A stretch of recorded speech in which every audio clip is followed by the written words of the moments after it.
Let's go back to the breaking news and bring in NBC White House correspondent Mike Memoli and foreign correspondent Aaron McLaughlin. Aaron is in Ukraine, in the capital city of Kyiv, covering things from there. Welcome to you both. Mike, we're going to begin with you. What more are you learning about President Biden's conversation with President Putin that wrapped up just about 40 minutes ago or so? Have you gotten a readout? Yeah, we know that call lasted just about an hour and 2 minutes to be exact. The White House is currently briefing reporters with more details about what the two leaders discussed, but we have gotten our first official readout from the White House, and I'll read to you a bit of what they're saying about this call. The White House is saying that President Biden was clear to President Putin that if Russia undertakes a further invasion of Ukraine, the United States, together with our allies and partners, will respond decisively and impose swift and severe costs on Russia.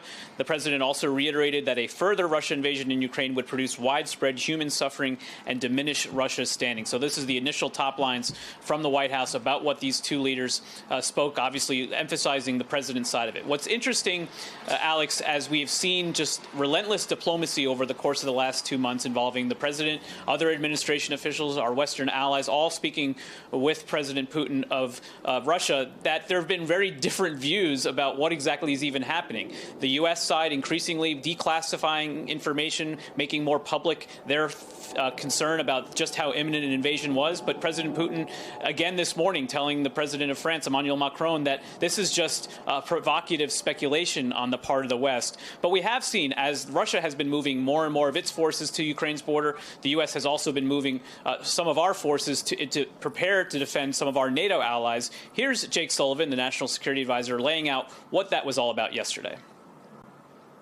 On the question of the president authorizing more unilateral U.S. forces to Europe, he's been clear all along that he is open to doing so as circumstances warrant. But I want to be very clear about something. These deployments of U.S. service members to Poland, to Romania, to Germany, these are not soldiers who are being sent to go fight Russia in Ukraine. They are defensive deployments. They are non-escalatory. They are meant to reinforce, reassure, and deter aggression against NATO territory.